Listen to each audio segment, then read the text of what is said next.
Breaking చూసిన party ఫిరాయింపు ఆరోపణలు ఎదుర్కొంటున్న బీఆర్ఎస్ ఎమ్మెల్యేలపై దాఖలైన అనర్హత పిటిషన్పై తెలంగాణ స్పీకర్ ఘట్టం ప్రసాద్ కుమార్ మరికాసేపట్లో విచారణ ప్రారంభించనున్నారు. ఉదయం 11 గంటలకు ఎమ్మెల్యే ప్రకాష్ గౌడ్, ఇక మధ్యాహ్నం 12 గంటలకు ఎమ్మెల్యే కాళయాదయ్య, మధ్యాహ్నం 1 గంటకు ఎమ్మెల్యే గూడెం మణిపాల్ రెడ్డి, అదేవిధంగా మధ్యాహ్నం 3 గంటలకు ఎమ్మెల్యే బండ్ల కృష్ణమోహన్ రెడ్డి విచారణకు హాజరు కానున్నారు. రాజ్యాంగంలోని 10 షెడ్యూల్ ప్రకారం జరగనున్న ఈ విచారణపై రాజకీయ వర్గాల్లో ఆసక్తి నెలకొంది. ఈ విచారణ తదుపరి అక్టోబర్ 1న కొనసాగనుంది.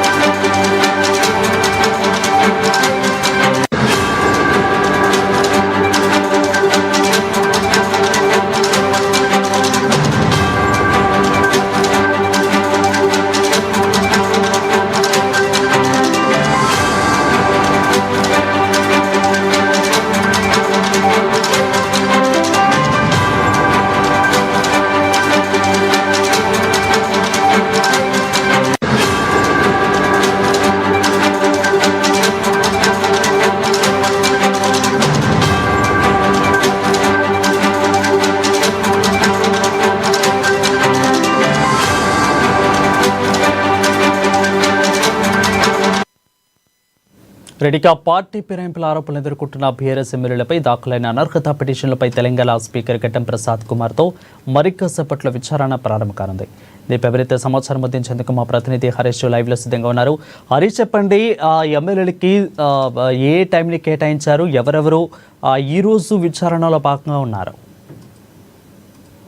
వరుణ్, ఏదైతే పార్టీ ఫిరాయింపులకు సంబంధించి కూడా అనర్హత పిటిషన్లకు సంబంధించి కూడా ఈరోజు కాసేపట్లో స్పీకర్ ఘట్టం ప్రసాద్ కుమార్ అసెంబ్లీలో వాళ్ళకి సంబంధించి కూడా ఈ విచారణ చేయనున్న నేపథ్యం అయితే కనిపిస్తూ ఉంది. ఇక ప్రధానంగా 2023 ఎన్నికల తర్వాత కాంగ్రెస్ పార్టీ అధికారంలోకి వచ్చిన తర్వాత బీఆర్ఎస్ నుంచి 10 మంది ఎమ్మెల్యేలు కాంగ్రెస్ పార్టీలో చేరారు.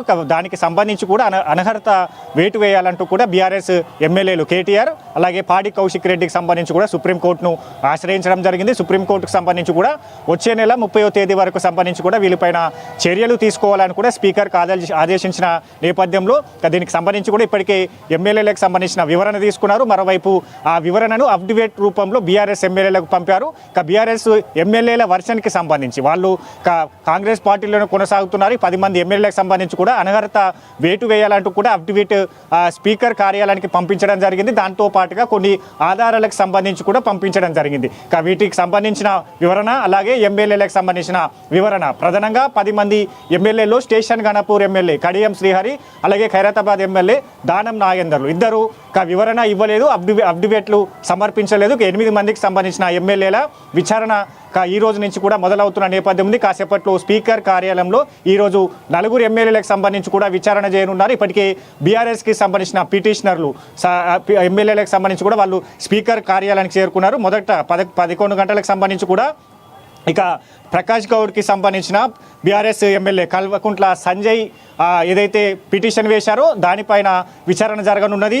అలాగే 12 గంటలకు సంబంధించి కూడా చేవేల ఎమ్మెల్యే కాళయాదయ్య అలాగే చింతా ప్రభాకర్ బీఆర్ఎస్ ఎమ్మెల్యే చింతా ప్రభాకర్ వేసిన పిటిషన్ పైన కూడా విచారణ జరగనున్నది. అలాగే 1 గంటలకు సంబంధించి కూడా గూడెం మణిపాల్ రెడ్డి అలాగే చింతా ప్రభాకర్ రెడ్డి పిటిషన్ పైన కూడా విచారణ జరగనున్నది. 3 గంటలకు సంబంధించి కూడా గద్వాల ఎమ్మెల్యే బండ్ల కృష్ణమోహన్ రెడ్డి అలాగే పల్లా రాజేశ్వర్ రెడ్డి వేసిన పిటిషన్ పైన కూడా విచారణ జరగనున్న నేపథ్యం అయితే కనిపిస్తూ ఉంది. ప్రధానంగా పిటిషనర్కి సంబంధించిన ప్రతివాదులు అడ్వకేట్ల సమక్షంలో విచారణ జరగనున్నది. ఇక బీఆర్ఎస్కి సంబంధించి కూడా ఇప్పటికే స్పీకర్ కార్యాలయం నుంచి కూడా వాళ్ళకు లేఖలు పంపించడం జరిగింది. ఇక పిటిషనర్లు ఏవైతే పిటిషన్ వేశారో దానికి సంబంధించిన ఆధారాలు అలాగే అడ్వకేట్కి సంబంధించి కూడా సమకూర్చుకోవాలి. అలాగే కాంగ్రెస్కి సంబంధించిన ఎమ్మెల్యేలు ఏదైతే అనర్హత వేటు పడ్డ ఎమ్మెల్యేలకు సంబంధించి కూడా స్పీకర్ కార్యాలయం నుంచి లేఖలు పంపారు. వాళ్ళకి సంబంధించిన వివరణతో కూడిన అలాగే అప్డేట్లు అలాగే ఆధారాలు ఉంటే ఆధారాలను కూడా తీసుకురావాలి. అలాగే అడ్వకేట్ని కూడా సమకూర్చుకోవాలని కూడా హరీష్, అయితే కాంగ్రెస్ పార్టీలోకి వీళ్ళు వెళ్ళింది బీఆర్ఎస్ నేతలు. అయితే బీఆర్ఎస్ నుంచి కాంగ్రెస్ పార్టీలోకి వెళ్ళిన తర్వాత ఇటు కాంగ్రెస్ పార్టీ స్పీకర్ ఉన్నప్పుడు అది కూడా విచారణ కూడా తూతు మంత్రంగానే జరుగుతుందంటూ బీఆర్ఎస్ నేతల ఆరోపణలు. సో ఏ విధంగా జరగబోతుంది, పకడ్బందీగానే జరగబోతుందా?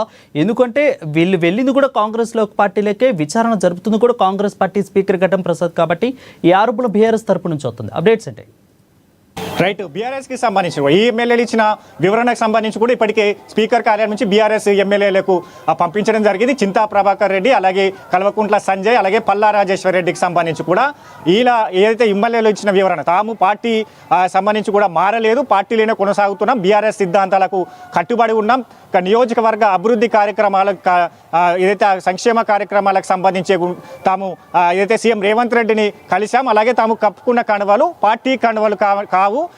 మరోసారి శాసనసభ జరుగుతున్నప్పుడు కేటీఆర్తో సమావేశమయ్యాం, పార్టీలోనే కొనసాగుతూ ఉన్నామని కూడా ఒక ఫోటోను వాళ్ళు రిలీజ్ చేశారు. దాంతో పాటుగా పలు ఆధారాలు కూడా సమర్పించారు.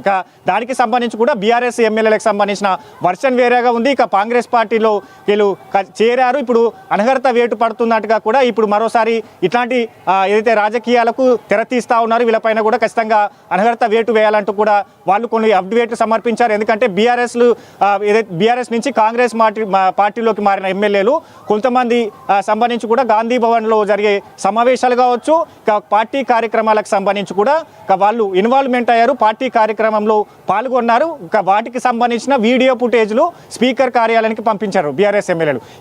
వీటన్నిటికీ సంబంధించి కూడా ఈరోజు విచారణ జరగనున్నది. వాళ్ళు ఇచ్చిన వివరణ, వీళ్ళు ఇచ్చిన అప్డేట్కి సంబంధించిన వివరణతో పాటుగా న్యాయవాదుల సమక్షంలో స్పీకర్ ముందు విచారణ జరగబోతా ఉన్నది. కాబట్టి బీఆర్ఎస్ ఎమ్మెల్యేల వర్షన్, అలాగే పార్టీ మారిన కాంగ్రెస్ ఎమ్మెల్యేల వర్షన్కి సంబంధించి ఏ విధంగా ఉంటుంది, న్యాయవాదులకు సంబంధించి కూడా ఏ విధంగా దానికి విచారణలో పాల్గొనబోతా ఉన్నారు, విచారణకు సంబంధించి స్పీకర్ ఎట్లాంటి నిర్ణయం తీసుకోబోతా ఉన్నారు.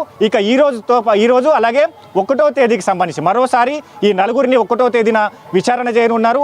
ఇప్పటికే స్పీకర్ కార్యాలయానికి కూడా అందరు ఎమ్మెల్యేలకు చేరుకున్న నేపథ్యం ఉంది. కాసేపట్లో విచారణ కొనసాగుతున్నది. ఇక అసెంబ్లీకి సంబంధించి కూడా కీలకమైన విచారణ అని చెప్పాలి. ఎందుకంటే గతంలో ఇదే పార్టీ ఫిరాయింపులకు పాల్పడ్డా కూడా ఇంతవరకు ఈ స్టేజ్ వరకు విచారణ వరకు రాలేదు. మొట్టమొదటిసారిగా స్పీకర్ ముందు న్యాయవాదుల సమక్షంలో బీఆర్ఎస్ ఎమ్మెల్యేలు అనర్హత వేటు వేసిన పిటిషన్లు వేసిన ఎమ్మెల్యేలు మిగతా బీఆర్ఎస్కి సంబంధించి వాళ్ళపైన పిటిషన్ వేసిన బీఆర్ఎస్ ఎమ్మెల్యేలు సమక్షంలో విచారణ జరుగుతుంది. కాబట్టి అసెంబ్లీలో కూడా ఆంక్షలు విధించారు. అసెంబ్లీకి ఆవరణకు సంబంధించి కూడా మీడియాకి అనుమతించడం లేదు. అలాగే ఎక్స్ఎంపీలు, ఎక్స్ఎమ్మెల్యేలు, ఎక్స్ఎమ్మెల్సీలకు సంబంధించి కూడా అసెంబ్లీలకు సంబంధించి కూడా ఈరోజు అంటే 6వ తేదీ వరకు సంబంధించి కూడా అసెంబ్లీ ఆవరణకి రావద్దు అంటూ కూడా ఇప్పటికే స్పీకర్ కార్యాలయం నుంచి కూడా నోటీసులు జారీ చేసిన నేపథ్యం అయితే కనిపిస్తూ ఉన్నది. మొత్తంగా 6వ తేదీ వరకు సంబంధించి కూడా ఈరోజు నలుగురు విచారణ ఉంటుంది. అలాగే 1వ తేదీన మరోసారి వీళ్ళ నలుగురిని మరోసారి విచారణ చేస్తారు. తర్వాత పండుగ తర్వాత దసరా తర్వాత మరో 4 ఎమ్మెల్యేలకు సంబంధించి కూడా అప్డేట్ సమర్పించారు. కాబట్టి వాళ్ళకి సంబంధించిన విచారణ ఉండబోతా ఉన్నది. ఎందుకంటే సెప్టెంబర్ 30వ తేదీకి సంబంధించి కూడా సుప్రీంకోర్టు డెడ్ లైన్ విధించింది. అలాగా చర్యలు తీసుకోవాలంటూ కూడా స్పీకర్ను ఆదేశించింది. ఈ నేపథ్యంలో విచారణకు సంబంధించి కూడా ఒక సస్పెన్స్ క్రియేట్ అవుతూ వస్తుంది, ఒక సెన్సేషన్ క్రియేట్ చేస్తూ ఉన్న నేపథ్యం ఉంది. ఎలాంటి చర్యలు తీసుకోబోతా ఉన్నారు, ఎలాంటి నిర్ణయం తీసుకోబోతున్నారు స్పీకర్ అనేదాన్ని కూడా ఈ విచారణ తర్వాత తేలబోతా ఉన్నది. కాబట్టి బీఆర్ఎస్ ఎమ్మెల్యేలు ఇచ్చిన ఆధారాలు కాంగ్రెస్ పార్టీలో చేరలేదు అన్నట్టుగా ఇప్పుడు అనర్హత వేటుపడ్డ ఎమ్మెల్యేలు ఇచ్చిన ఆధారాలు వాళ్ళ వర్షన్ స్పీకర్ ముందు అలాగే న్యాయవాదుల ముందు ఈరోజు విచారణ జరుగుతుంది. కాబట్టి వీటన్నిటిని కూడా పరిగణలోకి తీసుకున్న తర్వాత స్పీకర్ ఎలాంటి నిర్ణయాన్ని తీసుకోబోతున్నారు, ఒకవైపు వాళ్ళపైన అనర్హత వేటు పడనుందా లేదంటే వాళ్ళకి సంబంధించిన ఆధారాలు ఎలా ఉంటాయి అనేది కూడా ఒక సస్పెన్స్ అయితే క్రియేట్ అవుతా ఉన్నది. ఇప్పటికే ఏదైతే విచారణ కూడా కొనసాగుతున్న నేపథ్యం అయితే కనిపిస్తూ ఉన్నది. కాబట్టి ఈరోజు 4 ఎమ్మెల్యేల విచారణ ఉండబోతా ఉన్న నేపథ్యం అయితే ఉంది. Varun, thank you Harish for the clear updates.